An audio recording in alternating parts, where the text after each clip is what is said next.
parla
मेरी class तुम लोगों को सुनाई दे रही है? आवाज सुनाई दे रही है? यस सर, आ रही है। आवाज सुनाई दे रही है और साथ साथ मेरा ये आपको ये स्लाइड दिखाई दे रहा है? हाँ सर। चलो ठीक है। हाँ सर। है ना? तो कल मैंने आपको क्लास में मैंने कल आप लोग का ये डिजाइन का वायर रोप का मैंने आपका क्लास लिया था, वायर रोप के डिजाइन का। और वायर रोप के डिजाइन के क्लास में मैंने आपको प्रोसेसर बताया था। आपको प्रोसेसर में मैं आपको 7 स्टेप बताया था कि जो किस लिए यूज किए, डिजाइन करते समय कैसे यूज किए जाते हैं 7 स्टेप। उसमें मैंने एक क्वेश्चन आपको बताया था और साथ ही साथ मैंने इसमें जो डेटा जो थे वो आपको कहाँ से लेना है वो मैंने आपको बताया था। इसका क्लास लंबी हो गई थी। आज मैं आपको उसके बचे हुए दो क्वेश्चन कंप्लीट कराना चाहूंगा, ताकि 2 क्वेश्चन कंप्लीट हो जाए तो आपको थोड़ा आइडिया हो जाए कि वायर रोप डिजाइन कैसे होता है। तो ये जो है आपका जो स्टेप है, मैं आपको फिर से स्टेप बताना चाहूंगा कि स्टेप में कैसे क्या करते हैं। इसमें वायर रोप के डिजाइन में first of all select the suitable type of rope. अगर टाइप का रोप का टाइप नहीं दिया हुआ है तो आप उसके रोप के टाइप को सेलेक्ट करोगे। तो आपके पास टेबल नंबर 20.6 दिया हुआ था, 20.7 दिया हुआ था, 20.8 दिया हुआ था, 20.9 दिए हुए थे। ये आपका टाइप ऑफ रोप को बताने के लिए दिया हुआ था। फिर मैंने बताया कि find the design, second step क्या था, find the design load bye assuming a factor of safety 2 to 2.5 times the factor of safety given the table 20.11 20.11 बोलते हैं। तो 20.11 में मैंने उसका 2.5 टाइम 2.5 का मल्टीप्लाई कर दिया था। पहले वाले क्वेश्चन में 7 दिया हुआ था तो उसको मैंने मल्टीप्लाई करके 15 ले आया था। और डिजाइन द लोड, डिजाइन को फाइंड आउट करने के लिए बोला हुआ था, तो डिजाइन लोड यहाँ पे कितना आया था 15। फैक्टर ऑफ सेफ्टी जो हमने आपको जो क्राइटेरिया के अकॉर्डिंग जो हमारा आ रहा था, डेप्थ के अकॉर्डिंग जो आ रहा था, उसके अकॉर्डिंग हमने यहाँ पर लिया था 7। तो 7 का मल्टीप्लिकेशन हम लोग लिए थे, 7 का मल्टीप्लिकेशन 7 का मैंने मल्टीप्लिकेशन कर दिया था 2.5 से। तो 2.5 को मल्टीप्लाई करके 15 मिला और उसका 55 से मल्टीप्लाई किए थे तो हमने 825 किलो न्यूटन मिला। और 825,000 न्यूटन, वो किलो को हटा दोगे तो आपका 000 लग जाएगा। तो ये मैंने यहाँ पर हम लोग ने एज्यूम कर लिए थे कि 15 जो फैक्टर ऑफ सेफ्टी है वो हमारा सेफ है। ये मैंने पहले क्वेश्चन में बताया था। तीसरा जो है find the diameter of wire rope D by equating the tensile strength of rope selected to the design load. Find the diameter of wire rope मैंने डी फाइंड आउट किया था टेंसाइल इक्वेटिंग करके टेंसाइल स्ट्रेंथ को लेकर के। फिर find the diameter of wire DW and area of the rope A from the table 20.10। Find the diameter of wire of, उसका चौथा स्टेप मैंने बताया था डीडब्ल्यू फाइंड आउट करो, एरिया ऑफ द रोप को फाइंड आउट करो, ये मैंने बताया था। पांचवा जो स्टेप था वो find the various stresses in the rope as discuss in the article 20.22। जो आपका जो वेरियस स्ट्रेसेस था, जो आपको मैंने बताया था, वेरियस स्ट्रेसेस के फॉर्मूले क्या थे, WA थे, यहाँ पर आपका सिग्मा डी इंटू एरिया करो तो आपका WD निकल जाएगा। डायरेक्ट वेट लोड बोलो चाहे या फिर आप सिग्मा डी इंटू एरिया बोलो, तो ये sigma into D into area करेंगे जो कि बराबर होगा W प्लस W के। तो वो जो होगा वो WD के बराबर होगा। तो आपका वेट लोड जो हो गया आपका वो WD के बराबर हो जाएगा। ये हम क्रॉस मल्टीप्लिकेशन से हम लोग WD भी लिख सकते हैं इसको। Bending stress when the rope wind the round sheave drum का बेंडिंग स्ट्रेस फाइंड आउट करने वाला sigma B is equal to ER into DW divide by D हो जाएगा। तो WB is equal to sigma B into area, sigma B into area को आप यहाँ पर मल्टीप्लाई करोगे तो WB निकल जाएगा। तो ये ER into DW by D और into multiplied by area, area का मल्टीप्लिकेशन करोगे तो WB निकल जाएगा। तो इस तरीके से मैंने आपको बताया था कि आपका WB कैसे निकलेगा। WB किसे बोलेंगे, इक्विवेलेंट बेंडिंग लोड हो गया आपका, WB हो गया बेंडिंग लोड से।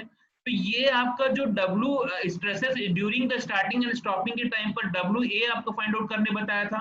फिर एरिया, अगर आपको एक्सेलरेशन की जरूरत फाइंड आउट करने की जरूरत पड़ी तो V/60 इंटू T करेंगे तो आपको एक्सेलरेशन मिलेगा। तो ये आपका यहाँ से WA मिल जाएगा, आपका सिग्मा A मिल जाएगा। ये आपको स्ट्रेसेस फाइंड आउट करने का मैंने बताया था।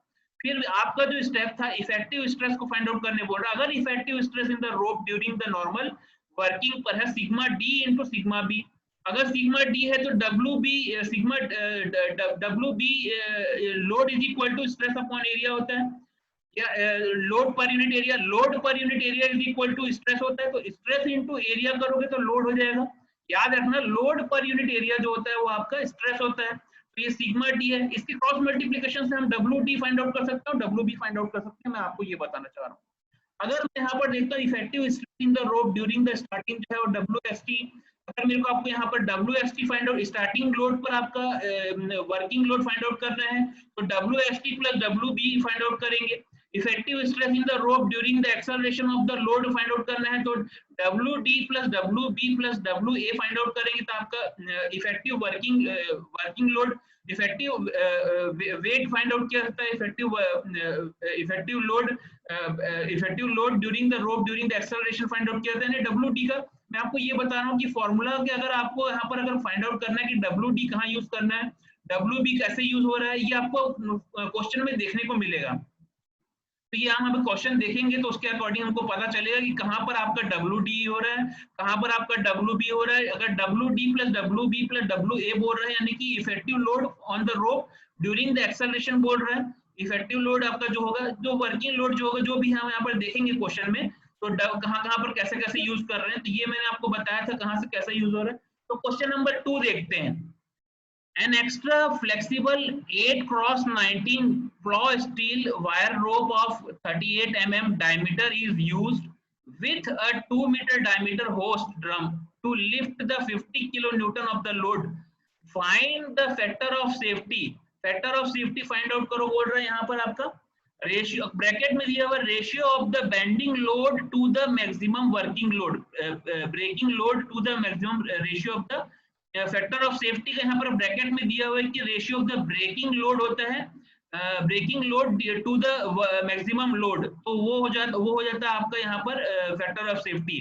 तो ये फॉर्मूला है। Under the following condition of operation the wire rope is required to lift from the depth of 900 metre, the maximum speed is 3 metre per second and the acceleration is 1.5 metre per second square हो गया। When starting under the no slack condition, the diameter of the wire may be taken as 0.05 D, where the D is the diameter of the wire rope and the breaking strength of the plow steel is 1880 Newton per millimeter square, and the modulus of elasticity of the rope, entire rope is equal to इतना दिया हुआ, कितना दिया हुआ आपका 84 into 10 to the power 3 Newton per mm square. The weight of the rope is 53 Newton per meter length. तो यहाँ पर गिवन डाटा के अकॉर्डिंग हम यहाँ शॉर्ट आउट कर लेंगे। मैंने आपको यहाँ पर दिया हुआ है an extra 8 cross 19 plough steel wire rope diameter कितना दिया हुआ है आपका 38 mm, तो यहाँ पर D is equal to 38 mm हो गया। कैपिटल D 2 मीटर दिया हुआ है, 2000 mm दिया हुआ है, तो आगे देखते हैं कितना दिया हुआ है आपका। With a 2 metre diameter hoist use the diameter is used with the 2 metre diameter hoist drum to lift the 50 kilo newton load. 2 metre diameter hoist drum बोल रहा है यानी कैपिटल डी दिया हुआ है, 2 मीटर यहाँ पर दिया हुआ। W is equal to 50 kilo newton, W is equal to 50 kilo newton, 50 kilo newton of the load is equal to यहाँ पर आपका W दिया हुआ है। Find the factor of safety बोल रहा है, जिसमें आपको ब्रैकेट में दिया हुआ है कि फैक्टर ऑफ सेफ्टी को आप फॉर्मूले के अकॉर्डिंग लिख सकते हो, breaking load to the ratio of the breaking load to the maximum working load. कल यहाँ पर मेरे से मैंने आपको यहाँ पर फॉर्मूला शॉर्ट आउट में लिख दिया था जल्दी में कि ब्रेकिंग लोड लिखना था, यहाँ breaking load divide by maximum load लिखना चाहिए था। इसको मैंने यहाँ पर उल्टा लिख दिया हूँ, तो आप इसको यहाँ से अगर पढ़ोगे तो आप इसको ध्यान में रखते हो सुधार सकते हो। वैसे ये क्वेश्चन पर्टिकुलरली पूछा नहीं जाता है, फिर भी अगर आपको अगर ये क्वेश्चन याद आ गया और अगर आप यहाँ पर बुक में पढ़ोगे तो ये इंडिकेट नहीं किया हुआ कैसे किया करके, तो यहाँ पर आप यहाँ पर इंडिकेट के अकॉर्डिंग, यहाँ बुक के अकॉर्डिंग यहाँ जस्टिफाई कर रहा है कि ratio of the breaking load to the maximum working load को ही यहाँ फैक्टर ऑफ सेफ्टी से इंडिकेट किया है। ये आपका जो क्वेश्चन है ये आपका है RX खुरमी का है ये। तो under the following condition of operation यहाँ पर दिया हुआ है, wire rope is required to lift from the depth of 900 metre, wire rope required to lift the depth of 900 metre, यानी कि आपका डेप्थ दिया हुआ 900 मीटर। V वेलोसिटी जो दी हुई है यहाँ पर, V वेलोसिटी जो दी हुई है आपके यहाँ पर कितनी मीटर दिया हुआ है, 3 मीटर पर सेकेंड दिया हुआ है, and acceleration is 1.5 metre per second square हो दिया हुआ है एक्सेलरेशन की वैल्यू। तो dW is equal to 0.05 D आपका कहाँ से आया है, ये मैंने dW कहाँ से लिया हूँ, डेजिग्नेशन से लिया हूँ। ये डेजिग्नेशन कहाँ दिया हुआ है, 8 क्रॉस 19, 8 क्रॉस 19 के अकॉर्डिंग आपका यहाँ पर क्या दिया हुआ है, 8 क्रॉस 19 यहाँ पर अगर मैं ले रहा हूँ तो यहाँ देखो फोर्थ कॉलम दिया हुआ है, 8 cross 19 is equal to wire diameter 0.050 D दिया हुआ है, और area of the wire rope is equal to 0.35 D square दिया हुआ है। तो 0.050 D दिया हुआ है आपका 8 क्रॉस 19 के अकॉर्डिंग आपका वायर डायमीटर दिया हुआ है, और 0.35 D स्क्वायर के अकॉर्डिंग आपका एरिया ऑफ द वायर रोप दिया हुआ है। ठीक है, तो आप यहाँ से चूज कर सकते हो इस फॉर्मूले को कैसे, कि आपको अगर यहाँ पर यूज करना है, मैं आपको यहाँ स्लाइड में ले जा रहा हूँ। यहाँ पर dW is equal to 0.05 D दिया हुआ है, breaking strength is equal to 1880 newton per mm square दिया हुआ है। तो ब्रेकिंग स्ट्रेंथ यहाँ पर हमारे क्वेश्चन के अकॉर्डिंग दी हुई है, ER is equal to 84 into 10 to the power 3 newton per mm square दिया हुआ है। ER की वैल्यू दी हुई है, अगर नहीं दी हुई तो आप यहाँ से चूज कर सकते हो फॉर्मूले के अकॉर्डिंग। ये एक सुटेबल वैल्यू अगर क्वेश्चन में नहीं, यहाँ पर तो दिया हुआ है एंटायर रोप में कि 84 इंटू 10 टू द पावर 3, पर यहाँ पर ER इज इक्वल टू यहाँ इंडिकेट किया नहीं दिया हुआ है तो आप इसको सेलेक्ट कर सकते हो। W की वैल्यू 53 न्यूटन पर मीटर दिया हुआ है, तो 53 इंटू 900 यानी कि 47,700 न्यूटन दिया हुआ है, तो ये W की वैल्यू दी हुई है, तो W इज इक्वल टू 47,700, ये हो जाएगी W की वैल्यू। तो अपन आ जाते हैं कि सिंस वायर रोप कितना दिया हुआ है 8x19 का डेजिग्नेशन दिया हुआ है, तो मैंने आपको कल लॉजिक दिया था बताते समय कि n की वैल्यू क्या लिया जा सकता है। n की वैल्यू 8x19 यानी कि टोटल मल्टीप्लाई कर दोगे, अगर ये क्रॉस में जो दिया हुआ है उसको अगर मल्टीप्लाई करोगे तो नंबर ऑफ द वायर मिल जाएगा। तो अगर वायर कितना दिया हुआ इतना, तो यहाँ पर diameter of the each wire जो है हमने यहाँ पर n की वैल्यू ले ली। ये किस लिए काम आएगा, आपको अगर एरिया के फाइंड आउट करना है तो ये आपका number of wire find out, क्योंकि एरिया पूरे नंबर ऑफ द वायर को कवर अप करेगा, इसलिए हम इस डेजिग्नेशन को मल्टीप्लाई करके n को फाइंड आउट किए हैं। अगर हमको n मिल जाता है टोटल नंबर ऑफ वायर, तो एरिया जो होगा आपका वायर का, जितने भी पूरे वायर है वो सारे वायर उसके साथ एक्यूमुलेट होंगे, इसलिए इस n को हमने डेजिग्नेशन के साथ फाइंड आउट किया। तो यहाँ पर देखते हैं कि diameter of the each wire कितना दिया हुआ है, DW is equal to 0.05d। 0.05d दिया हुआ है, तो 0.05 इंटू 38 करेंगे, 38 यहाँ पर d स्मॉल d की वैल्यू दी हुई, तो 1.9 mm हो जाएगा। अब यहाँ पर cross sectional area of the wire rope is equal to area is equal to कितना दिया हुआ, π/4 DW का स्क्वायर इंटू n कर देंगे। ये हमने cross sectional area of the wire rope find out किया है। अगर हम एरिया को कवर करें तो मैंने अभी आपको बताया कि नंबर ऑफ जितने भी वायर है उनको भी कवर अप करेंगे, तो π/4 DW का square into number of wire हो जाएगा, तो π/4 1.9 का स्क्वायर इंटू 152 कर देंगे, तो एरिया निकल जाएगा 431 mm स्क्वायर। ये आपका निकल गया एरिया। अब बोल रहा है कि minimum breaking strength of the rope find out करो। Breaking strength of the minimum breaking strength of the rope find out करने बोल रहा है, तो एरिया के साथ हम इसमें मल्टीप्लाई कर देंगे, तो आपको यहाँ पर ब्रेकिंग स्ट्रेंथ इनटू एरिया के साथ मिनिमम ब्रेकिंग स्ट्रेंथ मिल जाएगा। तो ये हो जाएगा आपका 1880 इंटू 431, तो 810280 न्यूटन हो जाएगा यहाँ पर टोटल को आपको यहाँ मल्टीप्लाई करने पर।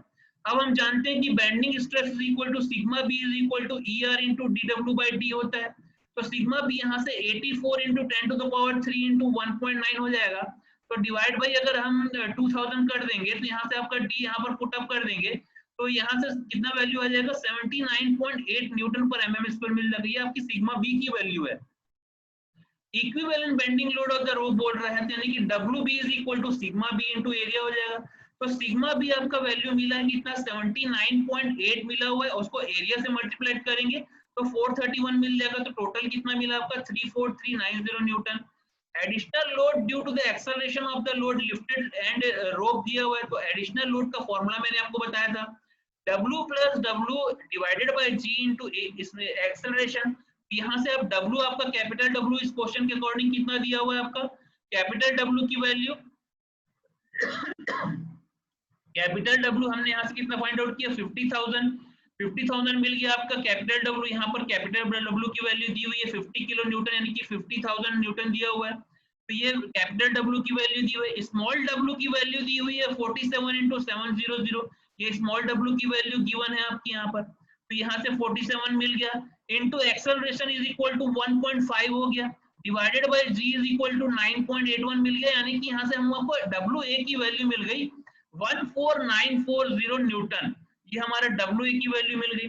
अब अगर हमको इम्पैक्ट लोड, हमको क्वेश्चन के अकॉर्डिंग यहाँ पर देखो लिखा हुआ है फैक्टर ऑफ सेफ्टी बोल रहा है, यानी कि maximum working ratio of the breaking load to the maximum working load के रेशियो को बोल रहा है, तो फैक्टर ऑफ सेफ्टी हम यहाँ पर maximum working load find out करेंगे।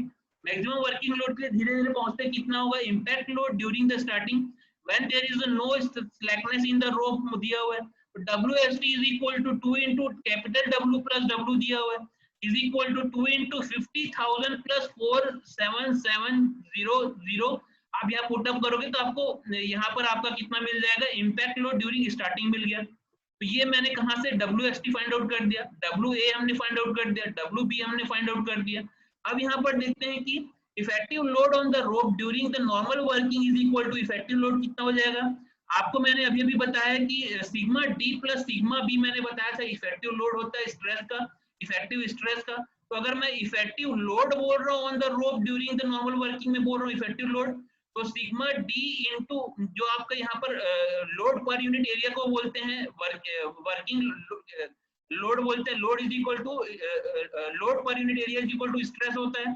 तो लोड पर यूनिट एरिया अगर स्ट्रेस होता है तो स्ट्रेस इनटू एरिया, यानी कि मैं यहाँ पर करता तो ये W प्लस डब्ल्यू भी लिखा है, आप क्रॉस मल्टीप्लिकेशन चेक करोगे फॉर्मूले में तो आप फाइंड आउट कर लोगे, बड़ी बात नहीं है। तो यहाँ से W प्लस यहाँ पर इफेक्टिव लोड बोल रहा है ना ड्यूरिंग द नॉर्मल वर्किंग पर, तो W प्लस डब्ल्यू बी हो गया, तो 50,000 प्लस 47,700 प्लस यहाँ पर W B is equal to 34,390 मिल जाएगा, तो 132,090 न्यूटन मिल जाएगा। फैक्टर ऑफ सेफ्टी अगर आपको फाइंड आउट करने के लिए बोल रहा है तो यहाँ पर अभी हमने क्या देखा है क्वेश्चन के according, factor of safety is equal to ratio of breaking load to the maximum working load, ratio of the breaking load to the working, ratio of the कहाँ दिया हुआ है, ratio of the breaking load to the maximum working load, maximum working load नीचे है आपका, तो maximum working load आपका कितना दिया 132,090 और मैक्सिमम ब्रेकिंग लोड आपका कितना निकाले आपने कैलकुलेट करके 132,090 जो आपका इफेक्टिव लोड है। तो factor of safety find out करना है तो यहाँ पर आपका फैक्टर ऑफ सेफ्टी कितना दिया हुआ है, ये आपने breaking strength multiply by area किए हो तो 810,280 दिया हुआ है, ये आपका ब्रेकिंग लोड है। तो ब्रेकिंग लोड भाई मैक्सिमम लोड बोल रहे हैं तो ब्रेकिंग लोड 810,280 दिया हुआ है और वर्किंग लोड यानी कि 132,090 दिया हुआ है, यानी कि 6.13 दिया हुआ है आपका factor of safety during the normal working, तो 6.13 मिल गया। Effective load on the rope during the starting दिया हुआ है तो WST प्लस WB दे दिया है। इफेक्टिव लोड आपको यहाँ फाइंड आउट करना है स्टार्टिंग लोड में तो WST प्लस WB दिया हुआ है। तो यहाँ से आप यहाँ देखोगे आपको WST फाइंड आउट करने बोल रहा है, तो यहाँ से आप क्या फाइंड आउट कर सकते हो 195,400 दिया हुआ है आपका WST आप कैलकुलेट किए हैं तो, और WB की वैल्यू आपकी कितनी है 34,390 दिया हुआ है। तो इन दोनों को ऐड कर दोगे इफेक्टिव लोड मिल जाएगा। Factor of safety during starting is equal to कितना दिया हुआ है, आप 810 ब्रेकिंग लोड ले लोगे, ब्रेकिंग लोड दिया हुआ है 810,280 डिवाइड कर दोगे 229,790 से डिवाइड कर दोगे तो आपको फैक्टर ऑफ सेफ्टी मिल जाएगी 3.53। आपको क्वेश्चन में factor of safety find out करने बोला है और आपको चेक करना है W प्लस WB जब आप इफेक्टिव लोड रोप में during the normal working time पे देख रहे हो, फिर आप चेक करोगे इफेक्टिव फैक्टर ऑफ सेफ्टी आपको चेक करना होगा effective load on the rope during the starting time पे चेक करना होगा, और आपको यहाँ पर effective load on the rope during the acceleration of the load find out करना है। For example first 2 second after the starting कितना हो जाएगा, capital W plus WB plus WA हो जाएगा, यहाँ पर इतना हो गया तो 50,000 W plus small w 47,700 plus WB कितना हो जाएगा आपका 34,390 और WA इज इक्वल टू 14940 हो गया। तो यहाँ से आप इफेक्टिव लोड फाइंड आउट कर लोगे, इसको आप ब्रेकिंग लोड से डिवाइड कर दोगे तो आपको इसके रिस्पेक्ट में भी आपको यहाँ पर फैक्टर ऑफ सेफ्टी मिल जाएगा। तो आपका ये हुआ 5.51 मिल गया आपका, इसके अकॉर्डिंग आपका factor of safety rope during acceleration of the load मिल गया, effective load on the rope during the acceleration of the load acceleration के अकॉर्डिंग। तो इस तरीके से क्वेश्चन आते हैं जिसमें आपको factor of safety find out करने बोल रहा है, तो जरूरी नहीं है कि आपको मैचिंग वाला क्वेश्चन आए कि फैक्टर ऑफ सेफ्टी आपको इसके रिस्पेक्ट में ही चेक करना होगा कि अगर आप उसको फाइंड आउट करें कि हमारा डिजाइन सेफ है या नहीं। आपको ये भी दे सकता है कि फैक्टर ऑफ सेफ्टी तीनों कंडीशन के अकॉर्डिंग फाइंड आउट करने के लिए बोले। ये था एक क्वेश्चन। दूसरा क्वेश्चन आते हैं, a workshop crane is lifting a load of the 25 kilonewton through a wire rope and a hook, the weight of the hook etc is 15 kilonewton, 15 kilonewton. The rope drum diameter may be taken as 13 times the diameter of the rope. The load is to be lifted with an acceleration of 1 meter per second square.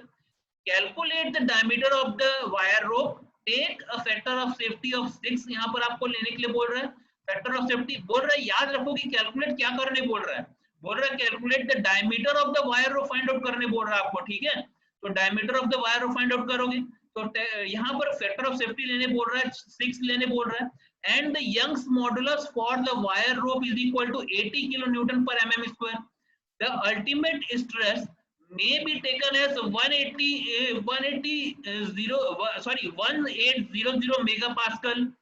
The cross sectional area of the wire rope may be कितना दिया हुआ है, may be taken as 0.38 times the square of the wire rope diameter. ये आपका यहाँ condition दिया हुआ है, cross sectional area of the wire rope में भी taken as 0.38 times the square of the wire rope diameter. तो यहाँ पर आप शॉर्ट आउट कर लोगे. क्वेश्चन के अकॉर्डिंग यहाँ लिफ्ट लोड कितना बोल रहा है, 25 किलो न्यूटन, यानी कि डब्ल्यू की कैपिटल डब्ल्यू की वैल्यू दिया हुआ है, लिफ्ट लोड बात कर रहा है तो कैपिटल डब्ल्यू बोल रहा है.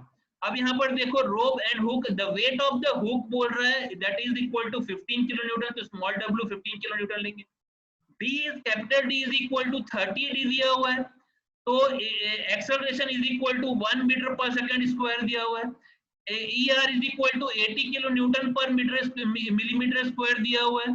ER is equal to 80 kilo newton per millimetre square दिया हुआ है, तो 80 kilo multiplied by 10 to the power 3 newton per mm square दिया हुआ है. तो यहाँ से sigma U is equal to कितना दिया हुआ है आपको क्वेश्चन में, आपको अगर नहीं दिया हुआ है तो यहाँ पर यहाँ इस क्वेश्चन में आपको यहाँ 80 kilo newton per mm square दिया हुआ है. यंग मॉडुलस की वैल्यू ER की वैल्यू होती है, यानी कि Young modulus. Sigma U is equal to आपका 1800 मेगापास्कल, तो यहाँ से 1800 न्यूटन पर mm स्क्वायर दिया हुआ है. Area is equal to 0.38 d square. तो यहाँ पर let D is equal to diameter of the wire rope in the mm. We know that यहाँ पर डायरेक्ट लोड क्या होगा वायर रोप का, WD is equal to capital W plus small w is equal to, यहाँ पर capital W plus small w करेंगे तो 25000 plus 15000 दिया हुआ है, तो यहाँ से आप 40000 न्यूटन आपका WD हो जाएगा, यानी कि डायरेक्ट लोड हो जाएगा. यहाँ पर एज्यूम करते हैं कि 6x19 हमने वायर रोप यूज किया है. आपको सुटेबल होगा कि 6x19 को लेकर के पहले चेक करो. अगर ये यहाँ पर आपका डिजाइन सेफ नहीं होता है तो आप 6x7 के अकॉर्डिंग भी चेकआउट कर सकते हो, पर मोस्टली आप स्टार्ट कर सकते हो 6x19 के अकॉर्डिंग. तो डायमीटर टेबल यहाँ पर 20.10 के फाइंड रेट कितना हो रहा है आपका diameter of the wire DW is equal to 0.063d. तो यहाँ पर हम यहाँ पर देखते हैं bending load on the rope is equal to WB is equal to ER into DW into area divide by D दिया हुआ है, तो 80 into 10 to the power 3 into 0.063 into D करेंगे into 0.38 d स्क्वायर एरिया लेंगे. ये आपने data book में यहाँ पर दिया हुआ, मैं आपको कल की क्लास में मैंने आपको बताया है कि एरिया कैसे चूज करोगे, DW कैसे चूज करो. तो यहाँ से कैपिटल D कितना दिया हुआ है 30D, तो WB is equal to 63.84 d square मिल जाएगा WB की वैल्यू.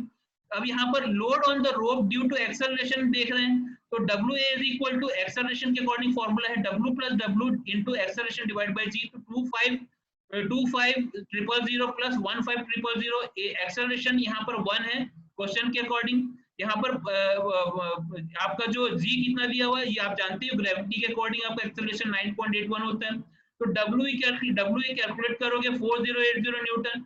अब यहाँ पर total load acting on the रोप, तो WD total load acting on the rope WD plus WB total अगर बोल रहा है तो आप तीनों को ऐड कर सकते हो. तो यहाँ से 40,000 के रिस्पेक्ट में D स्क्वायर के टर्म में आपको एक इक्वेशन मिलेगा. अब हम जानते हैं कि total load on the rope is equal to area of the wire rope into allowable stress होता है, तो area into sigma U divide by factor of safety दिया हुआ है. तो एरिया आपका हमने चूज किया कितना दिया हुआ है 0.38 d स्क्वायर. सिग्मा U की वैल्यू कितनी दी हुई है 1800 दिया हुआ है, और फैक्टर ऑफ सेफ्टी आपका 6 दिया हुआ है. तो यहाँ पर आप 114 d स्क्वायर के लेकर के आप यहाँ पर इक्वेशन नंबर 2 दे दोगे, ये आपका इक्वेशन नंबर 2 मिल गया.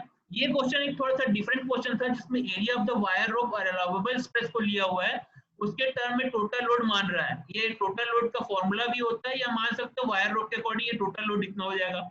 यहाँ से आप यहाँ से 114 d स्क्वायर इक्वेशन नंबर 2 मिला. इक्वेशन नंबर 1 और 2 को आप कैलकुलेट करोगे तो 44080 प्लस 63.84 d स्क्वायर को अगर आप यहाँ से कैलकुलेट करोगे तो 114 d स्क्वायर मिल जाएगा.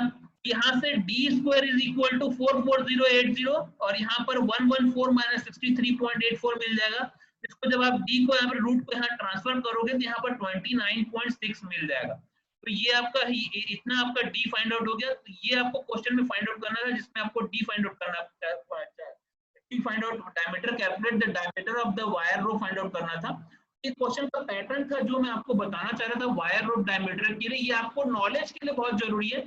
अगर आप आईईएस चेक करते हो तो मैं आपको डेफिनेटली बोल रहा हूँ कि रोप के क्वेश्चन में से ये क्वेश्चन फंस सकता है। आपका ये क्वेश्चन आ सकता है, हो सकता है दिल्ली यूनिवर्सिटी के कॉलेज में ये क्वेश्चन आता होगा। मैं आपको लॉजिकली बोल रहा हूँ क्योंकि ये हाई स्टैंडर्ड का क्वेश्चन था। वीबी भंडारी के बुक में भी काफी अच्छा दिया होगा, आप चेकआउट कर सकते हो। मैं भी वीबी भंडारी अभी पकड़ा नहीं हूँ, आरएस खुरमी में से मैंने ये 3 क्वेश्चन लिए थे। तो ये क्वेश्चन आईईएस के एग्जाम के लेवल का क्वेश्चन है।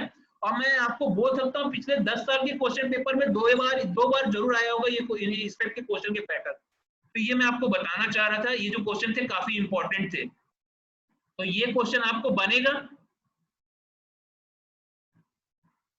ये क्वेश्चन आपको बनेगा एक बार देखने के बाद।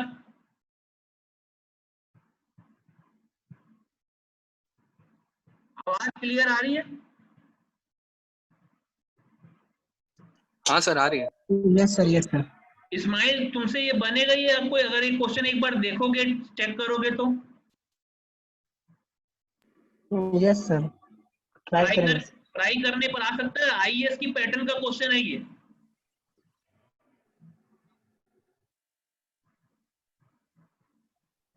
एक बार देखने पे समझ में आ सकता है। मेरी क्लास डिलीवर किया तो आपको कुछ समझ में आया कैसे आपको डाटा बुक यूज करना है?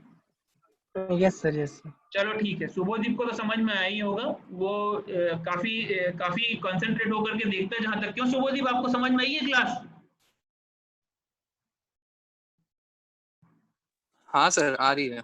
चलो ठीक है। तो ये क्वेश्चन मैं आपको ये इंपॉर्टेंटली बताना चाहता था, इंपॉर्टेंट फॉर्मेट के तौर पे मैं आपको ये बताना चाहता था कि इस टाइप के वायर डायमीटर के फॉर्म काफी अच्छे क्वेश्चन, ये सुटेबल क्वेश्चन है। और मुझे लगता है ये सेलेक्टिव क्वेश्चन है। इस क्वेश्चन की दो ईयर में कहीं ना कहीं आया होगा। अगर आप 90-80 के टाइम के क्वेश्चन पेपर को चेकआउट करो या आप 2000 तक के ईयर में चेकआउट करो, आपको मैं 100% बोल सकता हूँ इस क्वेश्चन का स्टैंडर्ड इतना सही है कि ये आईएएस की पेपर के लायक ये क्वेश्चन था ही। तो ये आप कहीं अगर आप इंस्टीट्यूट में ज्वाइन करते हो तो वायर रोप डायमीटर जरूर बोलता है, आपके सिलेबस के अकॉर्डिंग ये मेंशन भी किया हुआ है। तो जेयूटी के अकॉर्डिंग ये जरूरी क्वेश्चन था। तो आज के लिए यहीं तक रखें। Yes sir. चलो ठीक है। Yes sir.